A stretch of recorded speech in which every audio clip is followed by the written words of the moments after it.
Olá, assombrados! Eu sou Ana Paula e vou contar um relato para vocês neste tipo ao vivo de hoje. E aí, tudo bem? Eu espero que esteja assim tudo bem. Já vou pedir para você não se esquecer de deixar o like neste vídeo e também não se esqueça de fazer uma visitinha à nossa loja virtual, a lojaassombrada.com.br, ok? E também não se esqueça de se inscrever no nosso canal de cortes, o Cortes do Histórias Assombradas. Lá você vai encontrar relatos assim dos relatos ao vivo, individualizados. Cada relato tem o seu vídeo ali. Você clica no vídeo, só vê o relato e boa, tá? Não tem os beijos e a falação, tá bom?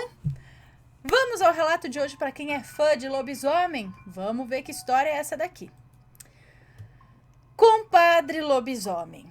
Quem aí já teve um compadre lobisomem? Gente, os pernilongos estão fervendo aqui hoje. Deram cria em algum lugar aí. Vamos lá. Bom dia. Olá, Ana e Matheus, seus pequenos e assombrados. Primeiramente, gostaria de destacar que sou muito fã do seu trabalho. Quando eu era adolescente, eu era viciado no sobrenatural.org, acompanhando diariamente. Eu também era. Mas não era adolescente. Diante disso, há uns 4 anos, quando encontrei por acaso o canal Assombrado no YouTube, pensa na minha surpresa e alegria em ver todo esse conteúdo e conhecimento. Parabéns pelos muitos anos conectando pessoas com experiências diversas e trazendo conhecimento para todos nós. Acho que vocês já podem ser considerados patrimônio cultural. Mas enfim, nomes já estão trocados. Obrigada. Eu tenho 32 anos, moro na cidade de Palmas, no Paraná. Pode falar o nome da cidade para ver se estimula mais alguém daqui a contar alguma coisa, tendo em vista, em todos esses anos, só vi um relato contado de alguém daqui e ainda assim era rápido. Essa cidade é muito antiga, tem 136 anos só de emancipação política. Foi uma importante rota dos tropeiros pelo sul do país. Teve um dos primeiros quartéis da região.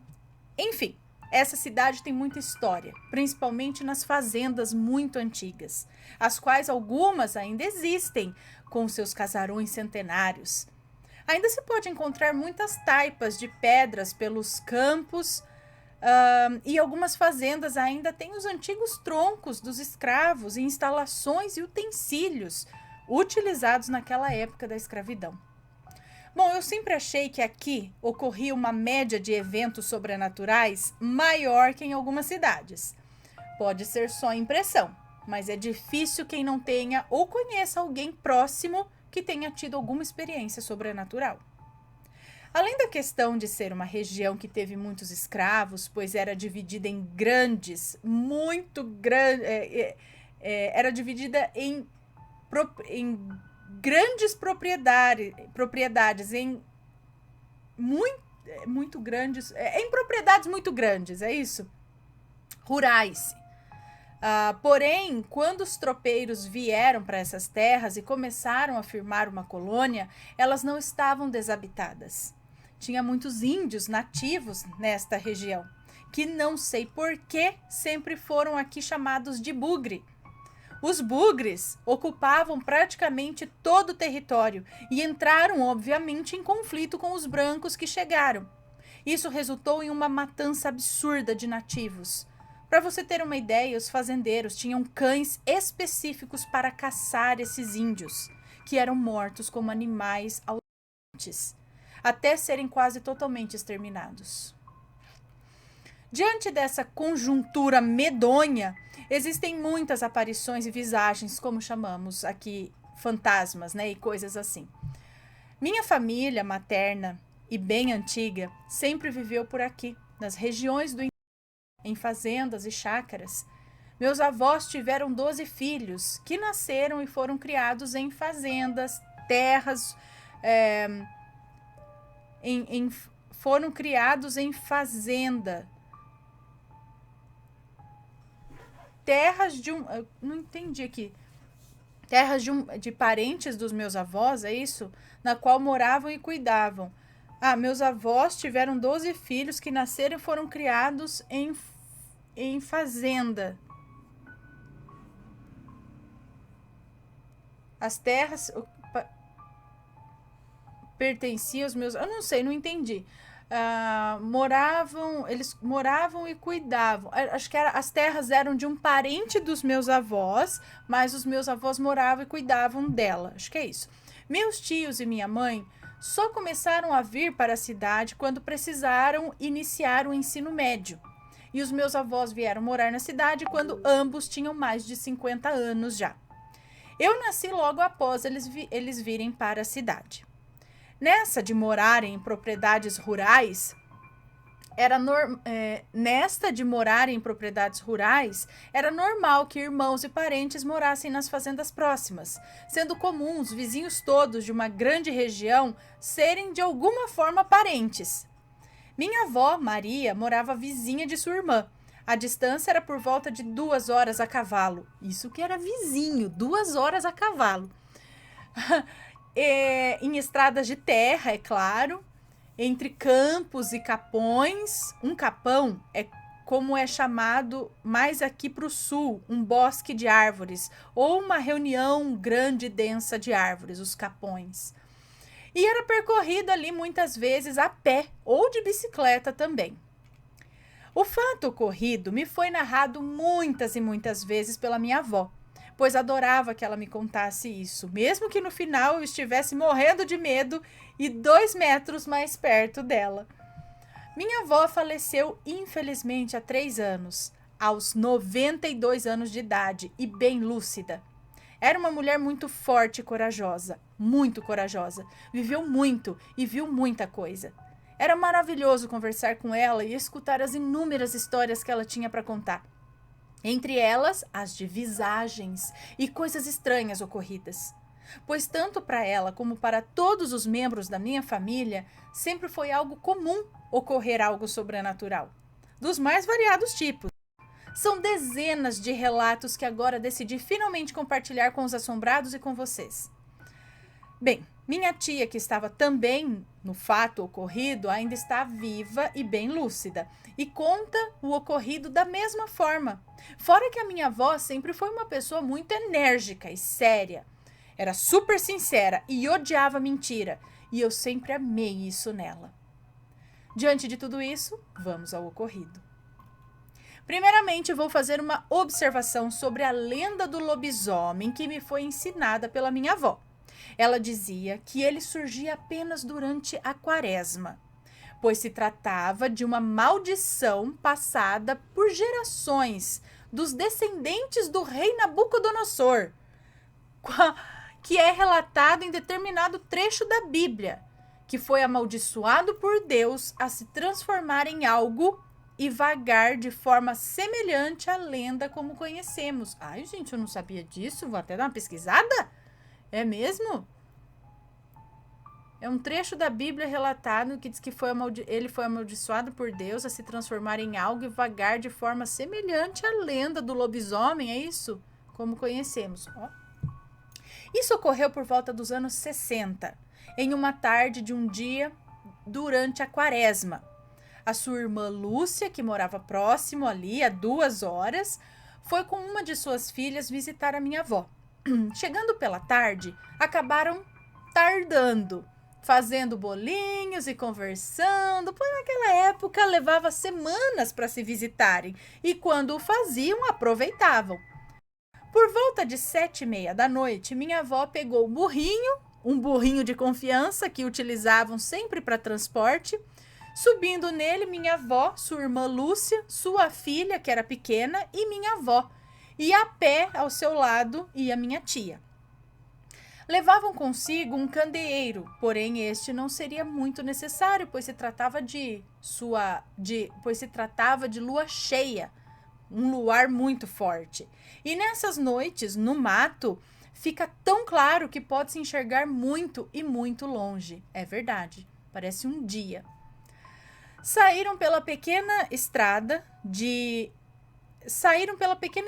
da entrada da fazenda, que após menos de 500 metros desembocava na estrada grande, principal, que levava às demais.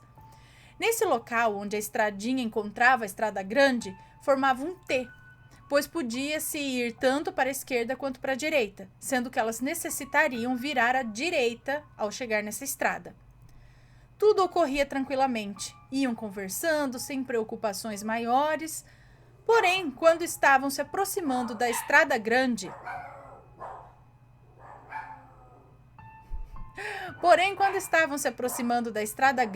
que já se podia ver ao longe o barranco do lado oposto dela, notaram que havia algo sentado bem na beira e no alto do barranco. O barranco, tendo mais de 1,5 metros em relação à estrada, o barranco tendo mais de 1,5 metros em relação à estrada, continuaram em frente. Quando estavam a uns 30 metros, começaram... Ô, cachorrada! Isso porque eu prendi eles aqui, porque senão não param de latir lá na frente. Agora late aqui na porta. Mas vamos lá. Já se podia ver ao longe o barranco do lado oposto dela. E notaram que havia algo sentado bem na beira, no alto do barranco. Esse barranco tinha mais de 1,5 metros de altura em relação à estrada. Bom, continuaram em frente e quando estavam uns 30 metros desse barranco, acredito, comentaram entre si que parecia se tratar ali de um animal sentado ali no topo do barranco. Provavelmente algum cachorro de alguma fazenda que estava perdido. Ao se aproximarem ainda mais, ao notar o tamanho do animal sentado e imóvel ali, pensaram que podia ser um terneiro.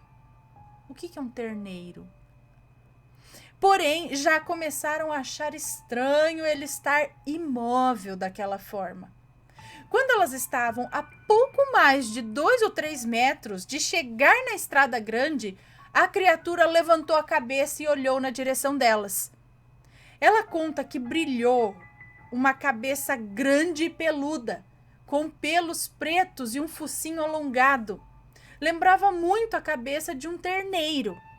No sentido da parte de trás da cabeça ser arredondada, sabe? E o focinho alongado. Não tinha uma cabeça como a de um cachorro.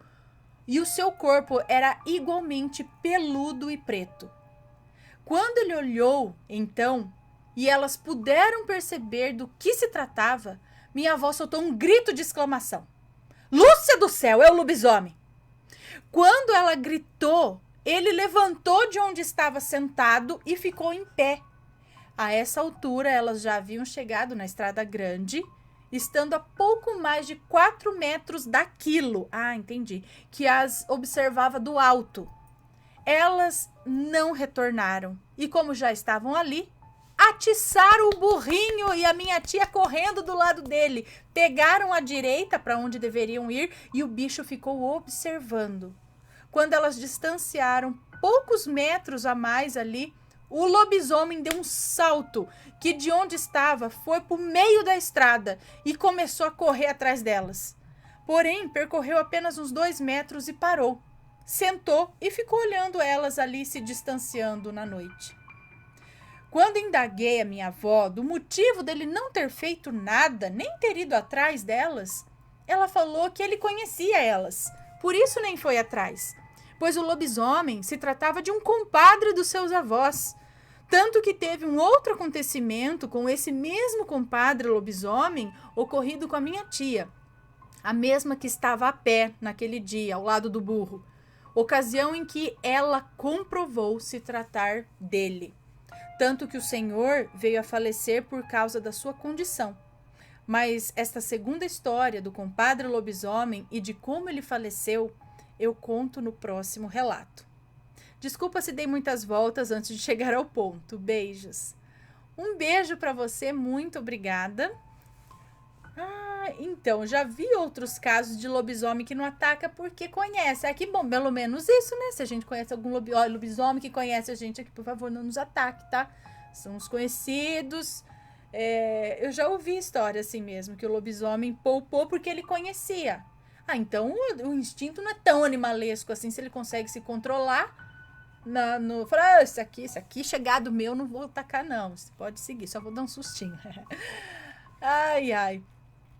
Então, minha avó também contava, meu bisavô, muitas histórias principalmente de lobisomem. E tem esse lance de lobisomem na quaresma. Agora fiquei interessada nessa história da Nabucodonosor aqui, que eu não sabia. Vou ver aqui. Se quem souber, deixa aqui nos comentários. E vocês, pessoal? Alguém aí já passou, já teve uma experiência com lobisomem? No sítio, na cidade, porque tem na cidade também. Deixe aqui nos comentários a sua experiência ou manda o seu relato, tá bom? Se for comentar, sempre com respeito, por favor. Beijos para vocês e até o próximo relato. Fui!